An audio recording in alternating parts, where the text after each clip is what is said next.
Welcome friends to our second class in At Home with Theosophy. We are exploring this book, Deity, Cosmos and Man, some selected chapters. The book has more chapters than what we are going to be able to go through, but I try to choose the ones that are maybe more of interest to you all. So last time we talked about the celestial hierarchies of beings, which is talking a little about the consciousness aspect of the universe and how consciousness manifests in different beings, beginning from the spiritual hierarchies, and then, as we are going to see later, down to human beings and other entities. And today we are going to explore the matter aspect of this. So how the cosmic matter begins. Last time was the cosmic consciousness, now the cosmic matter. So one of the names, as we are going to see today, that is used for this cosmic matter is Akasha. Akasha is a Sanskrit name. And then the Astral Light is something that is also frequently found in Theosophical literature, which, as we are going to see, is a lower aspect of Akasha. So that's what we are going to explore today. So let us start. Geoffrey Farthing says, occult science lays before the student certain facts of nature, which are unknown to the science of today. Until a person develops within himself the faculties necessary to corroborate the teaching, he may take these facts as hypotheses, which, as we will see, may help to explain psychic and spiritualistic phenomena, extrasensory perception, and other aspects of the paranormal. So this is normally the attitude recommended in Theosophy, which we need to always keep in mind. Many times we talk about things that are beyond our perception. And how do we relate to these things? Is this a revelation that came from God or a God and that we have to take, just as it is given? Or is this something that can we take as long as it may make sense to us? After all, many of the things that we believe in are not part of our direct experience. We believe the world is round, and very few of us have actually seen something that can show you in a direct way that the world is round. Or we believe that there are atoms, but very few of us have actually seen some direct proof of these atoms. However, scientists and people who research all this, they have done the experiments. They have gone, to the moon, for example, and they have seen that the globe is actually round. And we take what they say as coming from an authority, which may make sense or not, because we have to remember that science is many times also mistaken. So in a similar way, all these teachings, we can take them as coming from some kind of spiritual scientists, which again, you may trust the person and say, if the person is saying this, there must be something there, but that doesn't mean that it's free from mistakes or errors, or that is not explained in the best possible way, or that you are not understanding this in an incorrect way. You cannot, really discard all these things. So the best way to approach the theosophical teachings, especially in the aspects that go beyond our perception, is as a hypothesis, and see if this helps to have a different view of the world, to understand certain things that are difficult to understand otherwise, etc. So that's the foundation.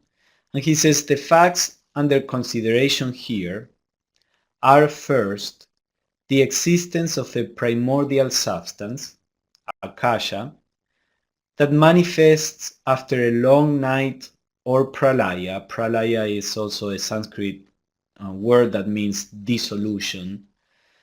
So there is a root substance that manifests after the long night or Pralaya of the universe. That is the first point.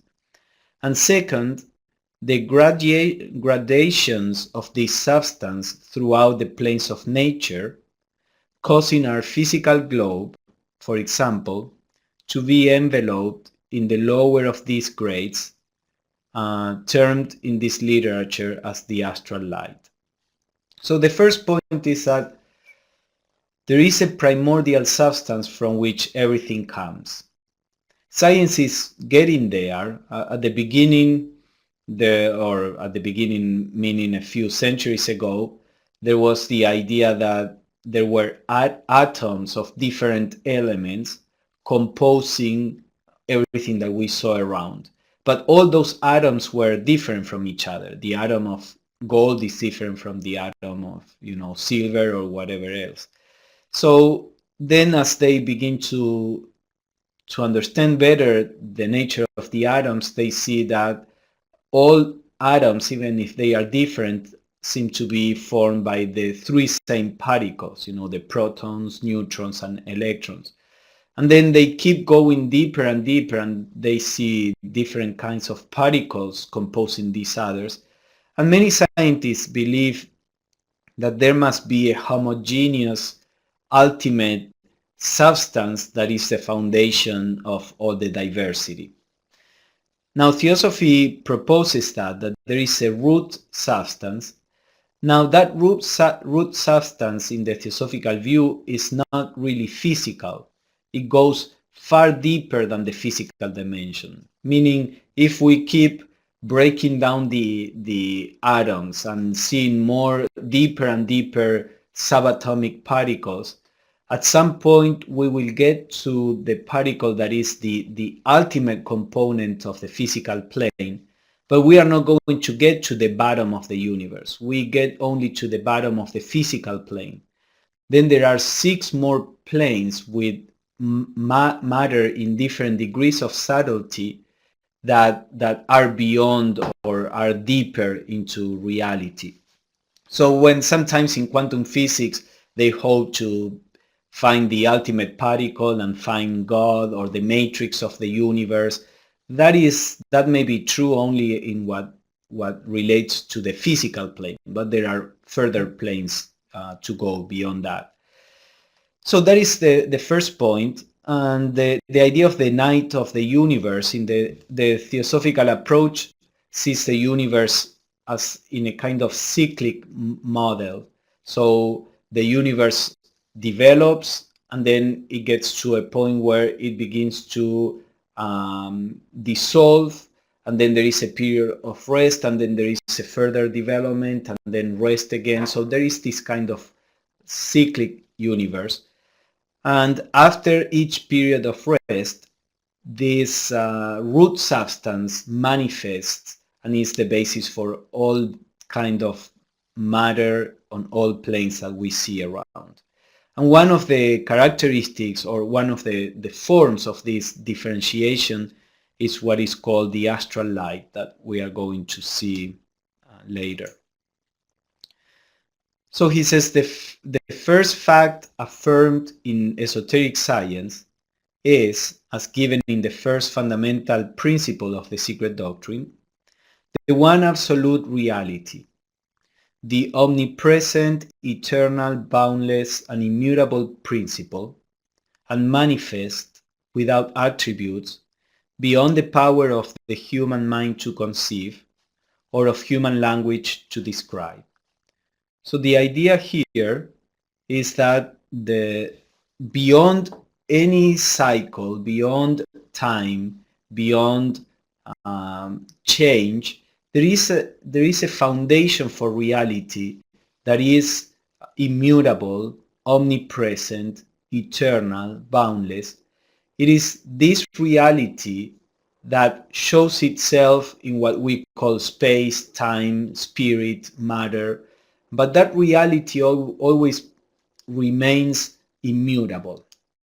Maybe we could say if you have gold, you can make many different forms out of that gold, a necklace or a ring or whatever you do, and they all seem different, but the gold is not really affected by the form that that gold is taking. You are not affecting the atoms of gold. So this ultimate reality is not really affected by all the diversity that we see in the universe, and this both from the side of consciousness or matter. There is also an absolute consciousness that is the foundation of all the different states of consciousness we go through our day and many others. And this ultimate, eternal, immutable foundation is what we really are. And part of the spiritual path is to realize that aspect of ourselves that is immutable, that absolute reality in ourselves that is beyond the changing thoughts, the changing emotions, the changing sensations. So there is a question here, does the universe itself evolve in each cycle? And yes, the idea is that each new universe is more evolved, whatever that means at that level, than the previous universe. So there is a further ability to show spirit within matter after each cycle of evolution. But really we cannot understand what that really means. We can play with words about that, but it's really hard to understand what a more evolved universe would be. So that is the first principle. Then periodically, he says, in accordance with universal law, the process of manifestation begin again. The processes of manifestation begin again, and a new universe with all the beings that comprise it emerges from the nirvanic pralaya for another period of activity. So these are the two principles we were talking about. There is a foundation that is immutable, eternal, the root of everything, and then periodical manifestations of this absolute reality that manifests in different forms of matter and consciousness. The originating one is described as the rootless root of all existence. Once we pass in thought from the absoluteness of that one, then, says the secret doctrine, duality supervenes in the contrast of spirit or consciousness and matter, of subject and object. These two poles, these two opposite aspects should not be regarded as independent realities, but as the two facets or aspects of the absolute, which in Hinduism they call Parabrahman, which constitutes the basis of conditioned being, whether subjective or objective. So the idea is that this oneness is the foundation of everything. Now, whenever we perceive something, whenever we are talking about duality or about diversity, whenever there is a difference between subject and object, subject is the entity that perceives, object is the object of perception. Whenever we come out of this absolute reality, there is always duality in the universe. And both duality and unity are two aspects of the reality, but one is transitory, the duality is always for transitory, something that's and one is eternal, that is the inconceivable and unity.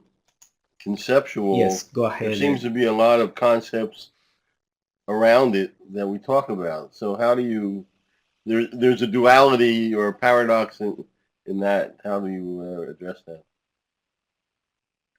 Yes. Blavatsky was asked about that, and she says, this is inconceivable, but it doesn't mean that it's beyond our reach.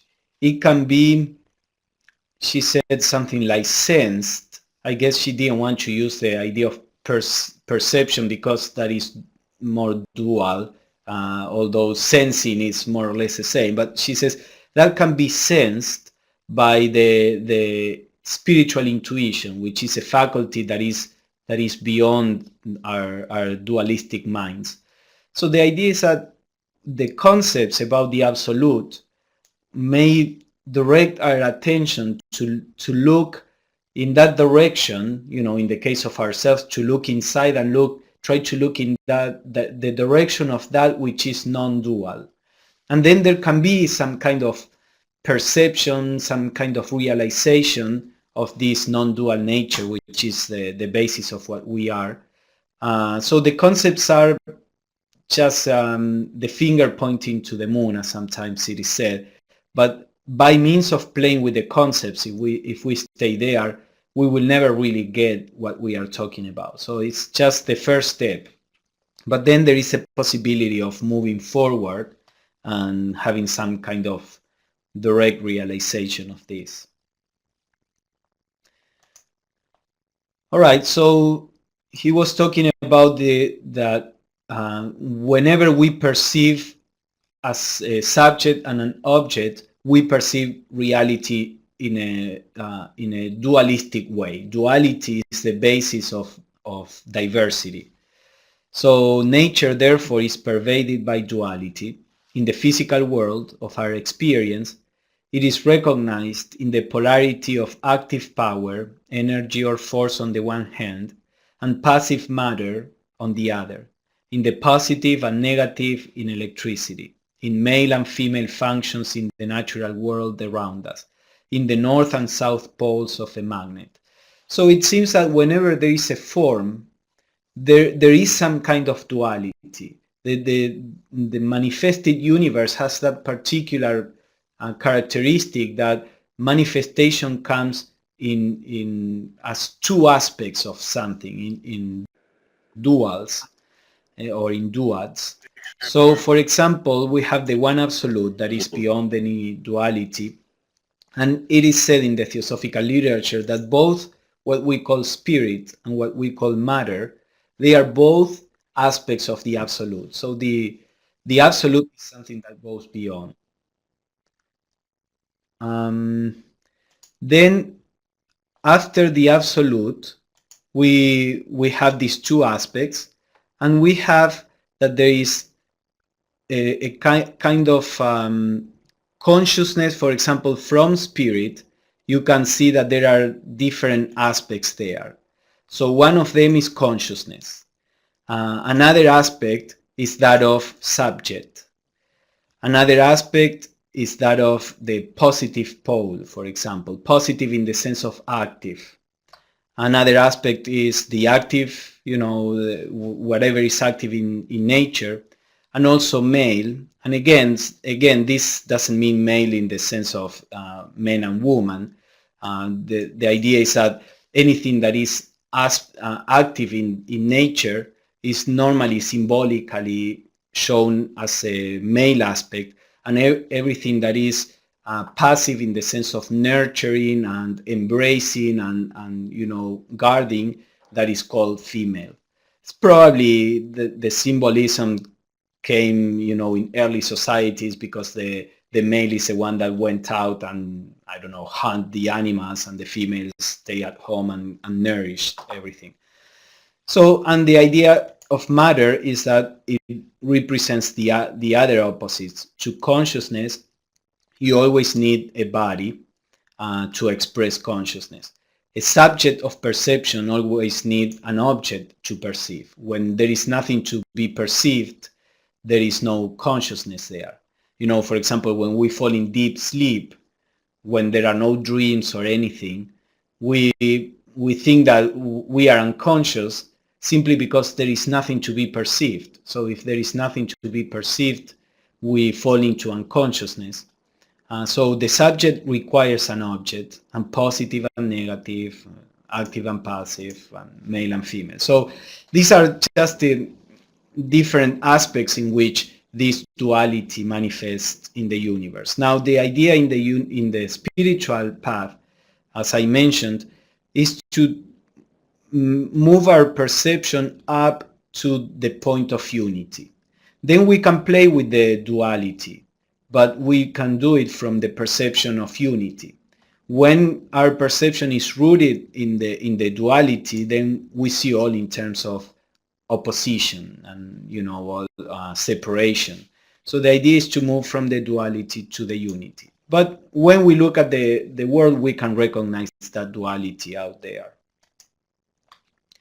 So now, with that as the philosophical foundation, let us explore what Akasha, or this primordial substance, is. So Akasha, sometimes spelled as Akasa, in Sanskrit there is an S that sounds like the SH, is the Sanskrit term that designates the primordial root substance. It is defined as the subtle, supersensuous, spiritual essence which pervades all space. So there is a subtle essence beyond the senses, cannot be perceived by our five senses, pervading all space, and that is Akasha.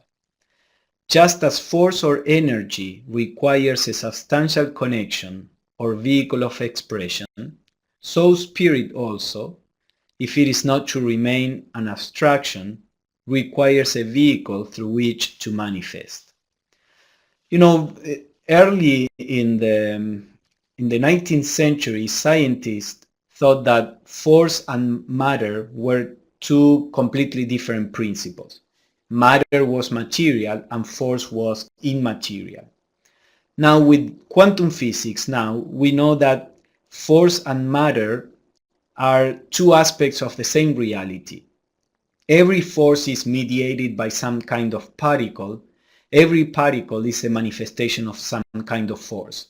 So the force cannot manifest unless there is some substantial basis, and substance cannot manifest without showing the manifestation of certain force. So this, as you get to the bottom of each plane, you get to the unity that is behind that plane. So science is getting very close to the unity on the physical plane. So then the separation between matter and force begins to blur.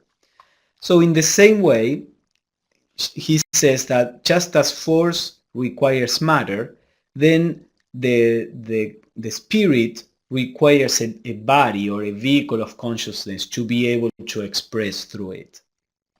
And he says these two principles, whether we call them simply spirit and matter, or use the more expressive terms as cosmic ideation and cosmic substance, these two principles are the alpha and omega of being, the two facets of the one absolute existence. So just as there is a kind of cosmic substance from which everything comes, at the beginning or at the root of the universe, there is also a cosmic ideation, a cosmic intelligence, which expresses itself through all this hierarchy of beings that we have explored last week, and through us, through animals, through all the kingdoms. Any intelligence that we have comes from this universal mind. We have to be careful not to anthropomorphize the universal mind. It's not like an entity that thinks. It's the principle of intelligence that pervades the universe and that manifests in different ways through different beings. So in the same way, there is a principle of matter or substance that pervades the universe, and it manifests in different ways. The kind of manifestation we are familiar with is what we call matter, which is the physical matter. But there are other manifestations. This is why we talk about 7 planes. There are 7 different kinds of substances or matter. The last one is the one that we call physical, but there are more spiritual substances. So we read the 7 planes which constitute the cosmos are in fact Akasha and 6 differentiations of it. And this same Akasha, known to the ancient and philosophers as ether, with all its mysterious and occult properties, contains in itself the germs of universal creation. This upper ether or aether or Akasha is the celestial virgin and mother of every existing form and being, from whose bosom as soon as incubated by the divine spirit, are called into existence matter and life, force and action. So here you see again the same principle always present in the Theosophical approach. From the unity you have manifestation. So from Akasha there are 6 more planes of differentiation. And Akasha is symbolically said to be the virgin because it's that kind of substance, pure substance, unmodified, that is the root of manifestation, from which evolve or take birth all other kinds of matter.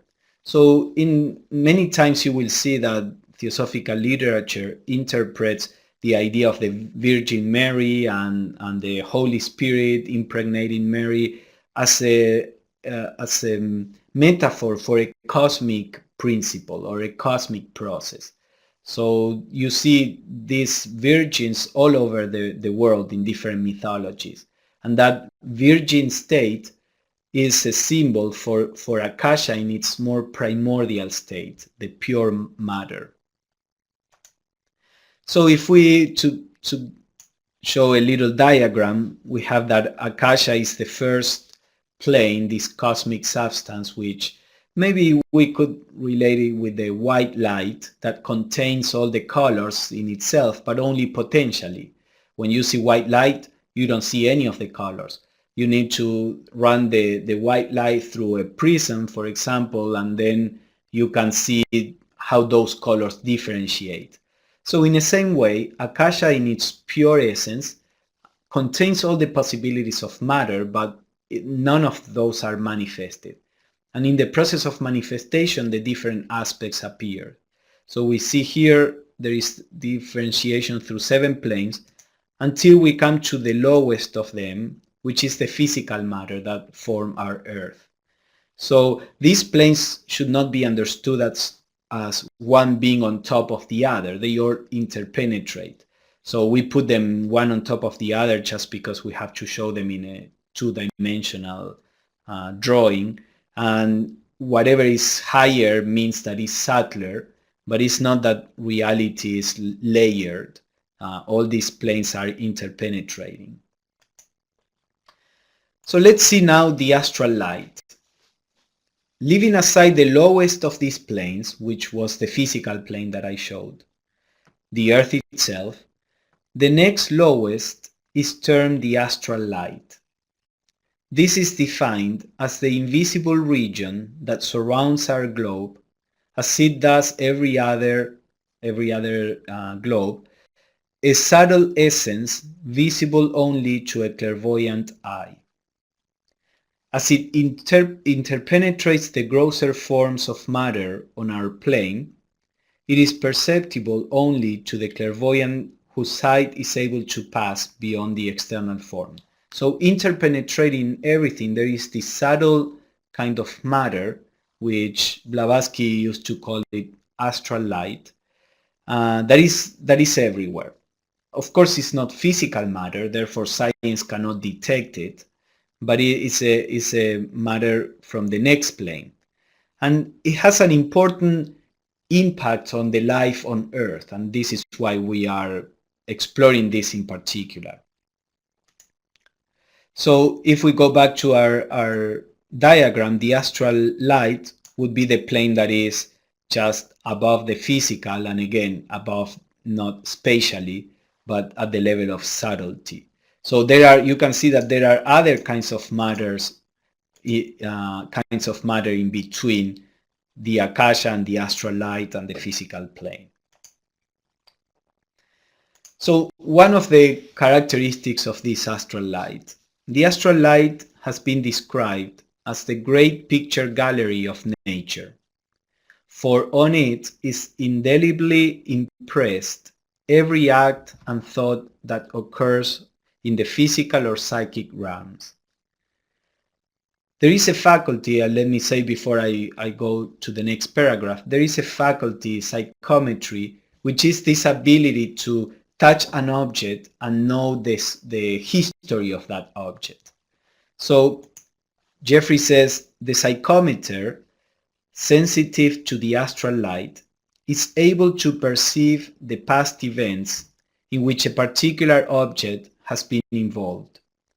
Thus, a manuscript, painting, article of clothing, or jewelry, no matter how ancient, conveys to the sensitive a vivid picture of the writer, painter, or wearer, even though he lived in the days of Ptolemy or Enoch. A fragment of an ancient building will recall its history and even the scenes which transpire within or about it. Today we know about what is called the Akashic records, and this word Akashic records was coined by the early members of the Theosophical Society to talk about this quality of matter, of retaining impressions that later can be seen by a person that is clairvoyant. So each plane, because Akasha is interpenetrating all the planes in different degrees of manifestation or diversity, or becoming more and more dense, but each plane has the ability of retaining a certain impression of what is going on around. And people who develop the ability to some kind of clairvoyant ability, they are able to see events that happened in the past. Now, the way you see these events changes or varies with the plane on which you are seeing it. The lower planes, like the astral light, normally is seen as a picture, and it's not quite reliable because the lower you go in the planes, the more distorted that reflection is. The higher you go in the planes, the more accurate the reflection will be. So you can see some, if you are a clairvoyant, you can see some facts from the past, but they will be, if you are looking at the astral light, they will be fragmentary or distorted or mixed up with many things. For example, some people go to psychics to do a reading from a previous life. And what most of these people, if they are not trained, they don't know, is that whatever they may be picking up impressions from any object around. So sometimes what they are reading, the impressions they are getting, which are normally in people, as I said, unless they are trained in a special kind of yoga, these impressions are kind of chaotic, and the impressions they may be getting may be from objects around, from the clothing that you have, from the physical matter that you are wearing. The atoms of your body were perhaps in a tiger before you were born. And now you are born with this, and you attract these matters, and they will tell you in your previous life you were a tiger. So there is a question with this, since everything around keeps a record of whatever that matter went through, and there is a whole science to attune to what particular record and what particular kind of matter you want to look. That is a very complex factor, but most psychics don't know about that. So if you go for a reading, you don't know what you get, provided that the person is really clairvoyant. Some other people either just imagine it or are just, frauds. But if the person is really a clairvoyant, unless that person is well trained, you never know what the source, what they are picking up. So it's important to know about all this. Madame Blavatsky draws a parallel between the invisible record made by the camera. It's invisible until a chemical process reveals it, and the record made on the tablets of the astral light that is perceptible only to those that have the appropriate faculties. So the question here, would the astral light be the same as the etheric body? And yes, the etheric body is like a manifestation of the astral light. We could say that the astral light is like a planetary etheric plane, and your etheric body, or that Blavatsky used to call astral body, is like a personal etheric or astral plane. So these all belong to the same kind of principle, but applied in more and more universal ways. So this faculty, she added, Blavatsky added, proves that every occurrence in nature, no matter how minute or unimportant, leaves in its indelible impress upon physical nature, and as there has been no appreciable molecular disturbance, the only inference possible is that these images have been produced by the invisible universal force, the ether or astral light. So at the time she did several experiments, she could, read many things on the astral light, and she was trying to show people how these things really existed, because science was very materialistic and was saying that the whole universe could be explained according to the very few laws that they knew at the time. They didn't know quantum physics or relativity, but they were very confident that in a few years all the universe would be explained in terms of mechanical processes. So there was no room for spirituality or consciousness or God. There was no need for that.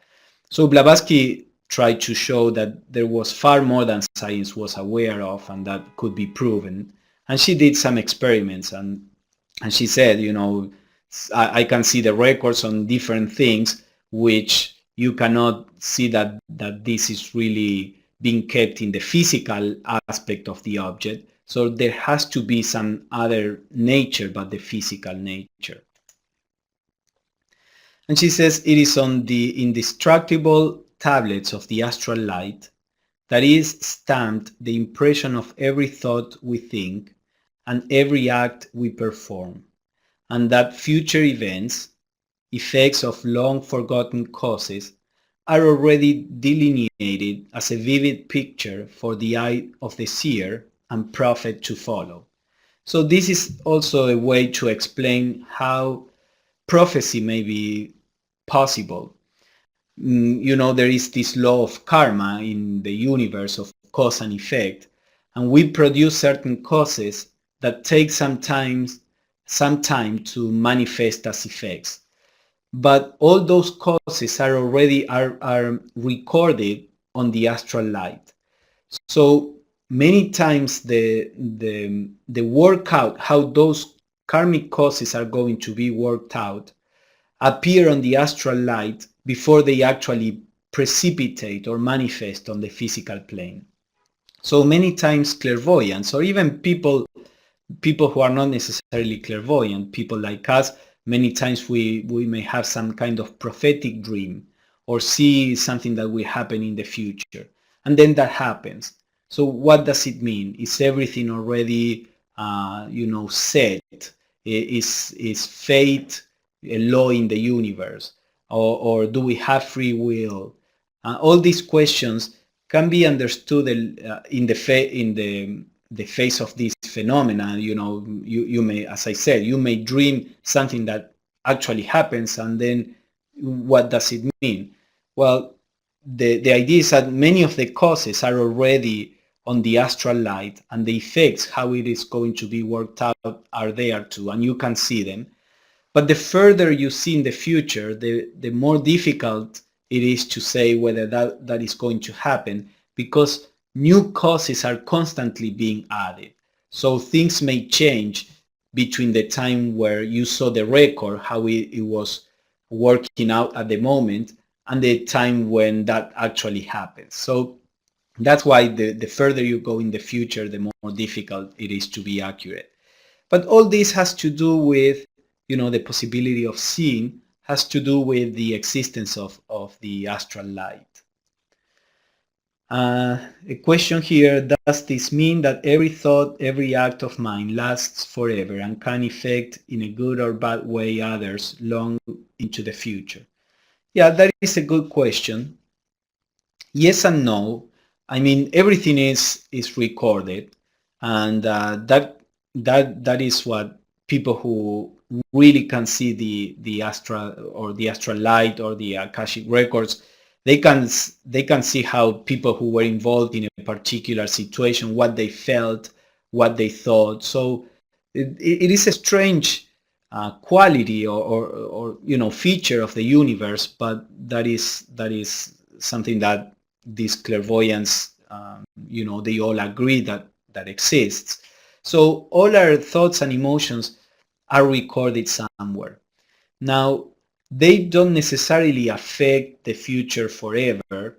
Well, they do in a certain way because they are the ones that determine what you are right now, and what you are right now will affect the future. But there are causes that take some time to manifest, and once they manifest, then they are not active anymore. It's like you throw a ball up, and if somebody is just looking straight and cannot see the ball that is coming down, and you say there is a ball that is going to hit you in your head, and then that happens, that person will think that you are some kind of prophet. Well, you only saw the actual causes and effects that were taking place. Once the ball falls, that chain of causation is over. So in the same way, we can see things that are about to happen, if we can see on the inner planes, and it's not too different from what I just explained. But once those things happen, that chain of cause and effect is exhausted, although recorded forever there. Now, Blavatsky explained that many of the earthquakes, for example, that we have in the planet, many of the illnesses, many of these global things that affect the world are actually causes or effects that come from the causes that we implanted on the astral light. She says at the beginning of evolution, the astral light is kind of pure, but all our thoughts and emotions begin to charge this astral light. And since most of our, as we evolve, most of our emotions are either aggressive or selfish or ambitious. That astral light begins to be charged with all these negative causes that then they discharge themselves in a kind of natural disaster, or in some kind of epidemic of some illness. And she always said the astral light today is like our worst enemy, but it's our enemy because it's just a repository of what we have produced so far. And she's talking in that sense because an occultist before her time, Eliphas Levi, he used to talk about the astral light as being Satan. And she said, well, it's Satan certainly is the source of many bad things, but because we have created that. So not because it is an entity, like regular Christianity interprets it. Okay, so let's go on. Let me see first. So I'm bringing from Blavatsky. Geoffrey Farthing didn't quote this, but I think this adds a little to the information.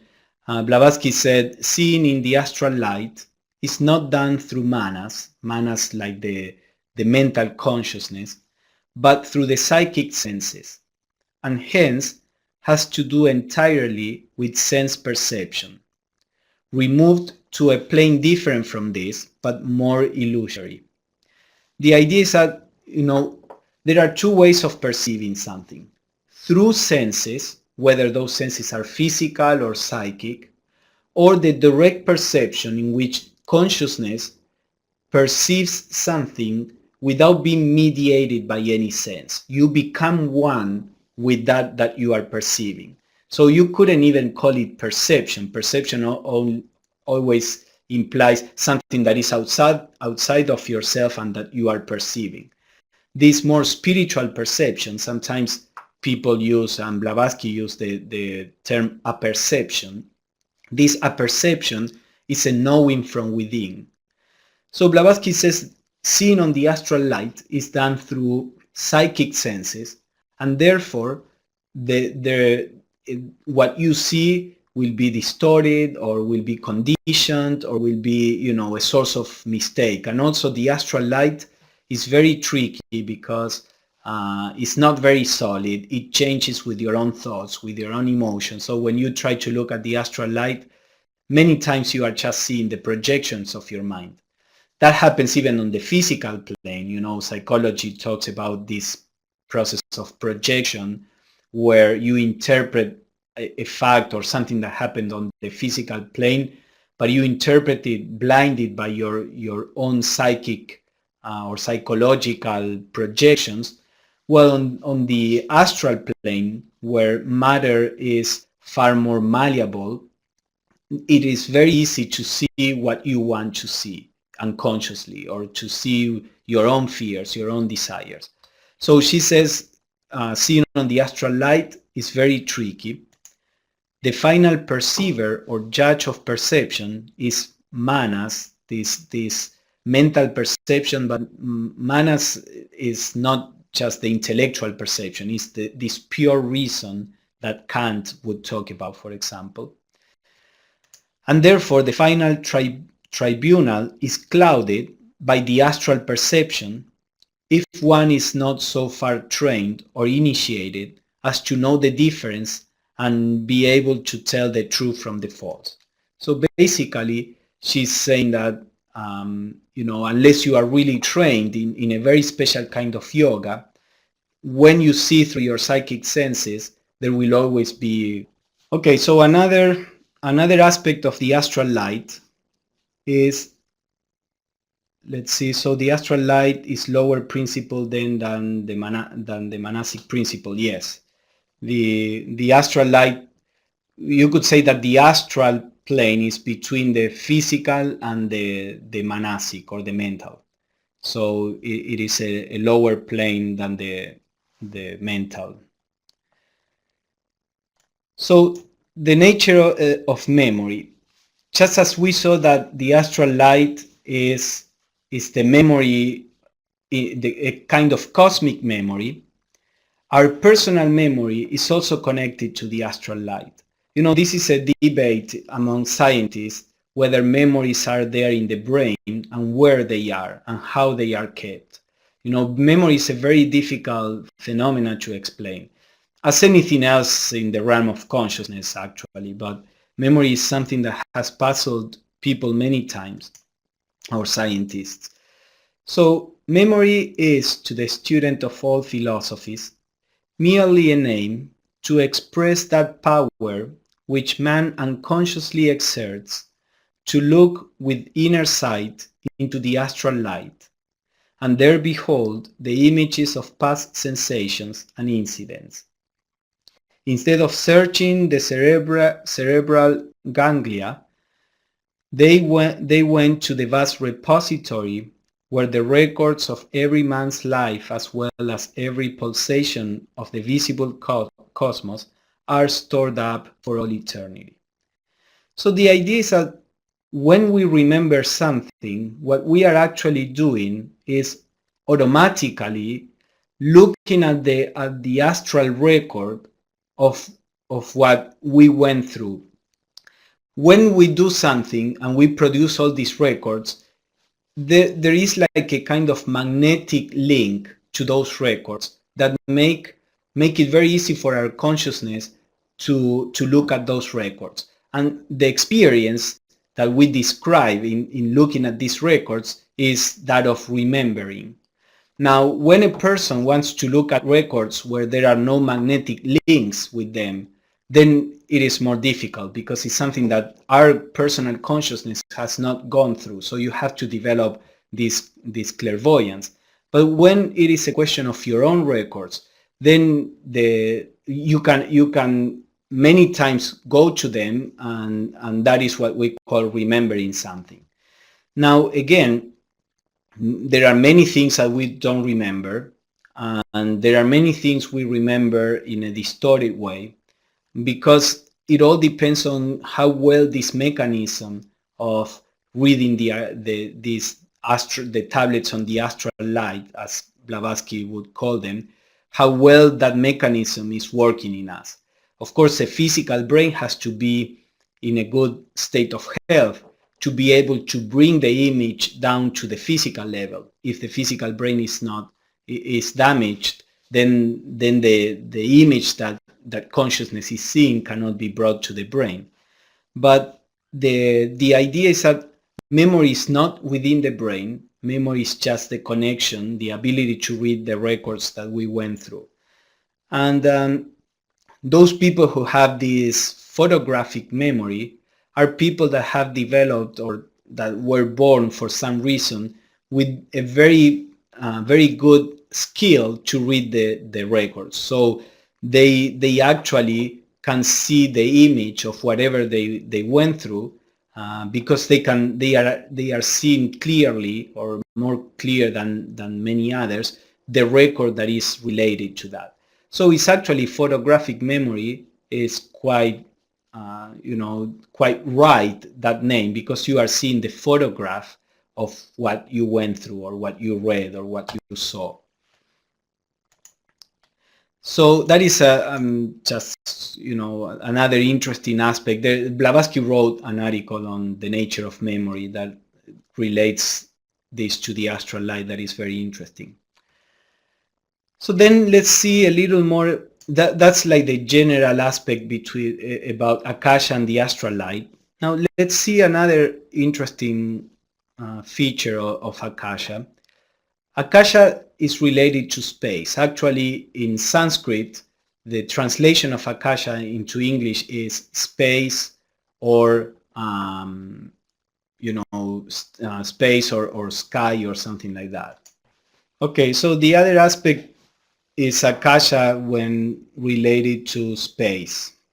The Sanskrit translation of Akasha is space or sky, and there is a relationship between these two principles.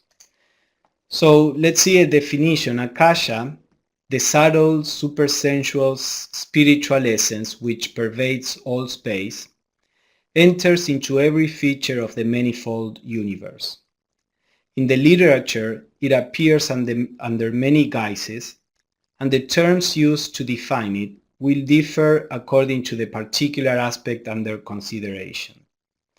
It is the universal space in which lies inherent the eternal ideation of the universe in its ever-changing aspects on the planes of matter. So the idea is that in the Theosophical view, space is not empty. It's not this void. What we call space is actually this substance that we are calling Akasha here. So space / substance are the same principle. This is not too different from what Einstein proposed, several decades or after Blavatsky talked about this. Because when Einstein shows space, it also shows it with some kind of structure. You can bend the space can be deformed, you can, there are different ways of going through space. So the space in Einstein's view is not an empty, but is something that has its own structure, its own matrix. And this is what Theosophy said from the very beginning, that space is this substance, it's not a kind of empty space. And today also, when the scientists begin to see the idea of what they call the dark matter and the dark energy, dark energy seems to be an energy that is inherent to space, because when they stretch space, they multiply the energy that is there. So they are beginning to think that there is actually an energy in what they thought was empty space. And same with the dark matter. They don't know what dark matter is. They cannot detect. That's why it is called dark. Any object out there, it seems to be part of space itself. So all those scientific discoveries seem to support this idea that space is Akasha, that space is substantial, and that within that substance there is force, there is energy. So this is why then not, within that, we have within the space substance, we have within the space this energy or force, but also we have within this space intelligence. So these three aspects, intelligence, force, matter, are all intrinsic to space and to everything else in the universe. So this is why he says it is the universal space in which lies inherent the eternal ideation of the universe, the ideation like this cosmic intelligence, in its ever-changing aspects on the plane of matter. So this Akasha has within itself these three aspects, an aspect of intelligence, of force, and of substance or matter. He says space is ordinarily regarded as a three-dimensional void, whereas in occultism, space is entirely non-dimensional. Space, he's talking about the pure space, the Akashic space, is beyond any dimension, and as that manifests in more and more concrete ways, we get to the lower planes where there are more dimensions. This unknown something, the abstract space that we are talking about, is invisible, impalpable, and because invisible and impalpable, therefore incognizable. Always through the senses. He's talking, as Blavatsky, by using the senses you can never see this kind of space. But of course with the spiritual faculties, that space can be sensed. And this incognizability has led to the error of supposing it to be a simple void, a mere receptive capacity. It is called the substance principle, for it becomes substance on the plane of the manifested universe, which ultimately speaking is an illusion, because the substance appears when the universe manifests, and then it will disappear, and then the absolute reality will remain there unaffected. And he says it remains as a principle in the beginningless and endless abstract visible and invisible space. So the idea of principle is the beginning of something. Akasha as a principle is always the eternal seed for space and matter and force, and then Akasha substance is the manifestation. And because Akasha has these qualities of having energy there, Akasha is related to magic. Akasha is the power, he says, which lies latent at the bottom of every magical performance. You see, Akasha is related in Hinduism with the idea of sound. And also in the Greeks would talk about the logos, and the idea of logos is either you can translate it as reason or as voice, sound. Even when it is said that Jesus or that God is a verb, and that in Jesus the verb is made flesh, they are talking about this. God as this sound, and not as a physical sound, symbolically speaking, this vibration, this energy, this unmanifested energy, and Jesus is that vibration made matter, made flesh. So because Akasha has this intrinsic energy, any operation of what can be called magic, real magic, involves the manipulation of Akasha. So you direct the Akashic currents from one place to the other, and different effects are produced, if you know how to manipulate Akasha. And then he says in another aspect, it is Kundalini, the occult electricity, what the alchemists call Alkahest, in one sense. It is the anima mundi on the higher plane, as the astral light is on the other. The idea of anima mundi was that this vitality that keeps the world alive, the soul of all things. So Akasha works as this soul that is beyond the physical plane for the world. And then if we compare the two, Akasha and the Astral Light, and we are finishing here. These are like two aspects of the same principle, but one is on the highest plane and the other is on the lowest. So there is a great difference between the Astral Light and the Akasha, which must be remembered. The latter is eternal, Akasha. The former is periodical, the Astral Light. The Astral Light stands in the same relation to Akasha as Satan stands to the Deity. This is a philosophical concept.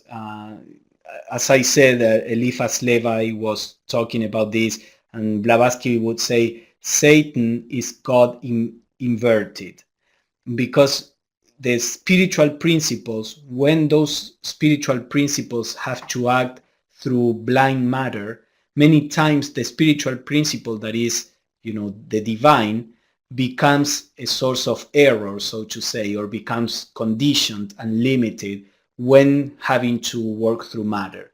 So whatever we call evil on this plane is not different from the divine spirit.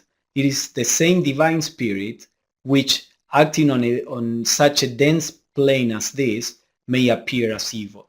So this is an important concept, so that we don't generate this duality between, good and evil. Of course, evil is something that is not right, but it's not intrinsically evil. Whatever is evil is an inadequate expression of the divine. So there is no real difference. So Blavatsky would always say Satan is God inverted, or God on the lower planes. So he's referring to this and says that the Astral Light is like the Akasha inverted, or is the lower expression of Akasha. They are one and the same thing, seen from two aspects, the spiritual and the psychic, the latter being the connecting link between matter and pure spirit. So you could say that Akasha is the spirit, the Astral Light or matter is the body, and the Astral Light is in between, is the link between the spiritual and the physical. So here a question, Akasha is the same as prana. Not quite. I mean, you could say prana is one of the forces that differentiate within, as Akasha differentiates. Since Akasha in its pure aspect is the origin of all substance, and forces or energies are aspects of substance, then you could say that, prana is a manifestation of Akasha, or within Akasha. If you go to the bottom of things, all forces, all kinds of energies come from Akasha. So yes, but prana is like a manifestation on the lower planes of what we could call a universal life that takes place on the higher planes, on the Akashic planes. So prana is more related to the Astral Light, and then you could say the one life is related to Akasha. Is there any other question or comment about this? The idea of this webinar is to set up a certain fundamental principles in the esoteric philosophy. Eventually, we want to start a class on the secret doctrine, so all this will be a good foundation for that class. But I hope you can see also some, not only the theory behind this, but some interesting aspects related to how we see the universe and how we regard things around. So is there any comments or questions about this?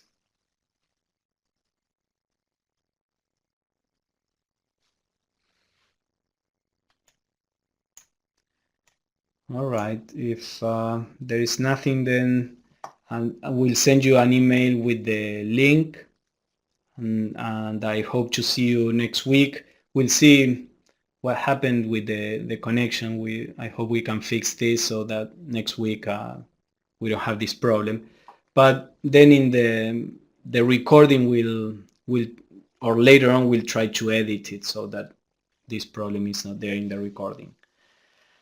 All right, so thank you everybody.